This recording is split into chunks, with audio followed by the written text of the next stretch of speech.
অল্প বয়সে চুল পেকেছে, কালো কালি করলে নাকি ফরজ গোসল হবে না, সঠিকটা জানতে চাই। ফরজ গোসল হবে না হবে এই প্রশ্নটা পরে।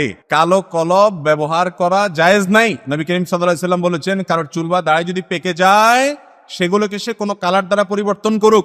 মেহেদি দ্বারা আপনি রঙিন করেন, আপনি যদি কালো কালার দিয়ে পরিবর্তন করেন তাহলে নবী সাল্লাল্লাহু আলাইহি ওয়াসাল্লামের নিষেধাজ্ঞার খেলাফ হবে, এটা নাজায়েজ হবে, গুনাহ হবে।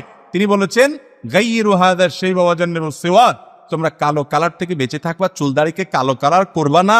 এটারে কি বলে আপনার খেজাব, কালো খেজাব মারবা না। কালোর সাথে অন্য কালার মিক্স করে যদি মারেন, অর্থাৎ আপনি মেহেদি দিলেন সাথে কালো দিলেন, জায়েজ হতে পারে। আর ওযুর মাসআলা হলো যে কালারের কারণে ওযু যাবে না, ব্যাপারটা সেরকম না। বাজারে যে সমস্ত মেহেদি পাওয়া যায় আর্টিফিশিয়াল মেহেদি ব্যবহার করলে ওযু হবে না এমন বিষয় না। কারণ আর্টিফিশিয়াল মেহেদি বাজারে যেগুলো পাওয়া যায় এগুলো ব্যবহার করলে অনেক সময় দেখবেন হাতে ব্যবহার করলে বা শরীরে ব্যবহার করলে উপরে চল্লা উঠে, যার কারণে আলাদা কোনো স্তর পড়ে না, বিধায় আর্টিফিশিয়াল মেহেদি ব্যবহার করলেও ওযু হবে।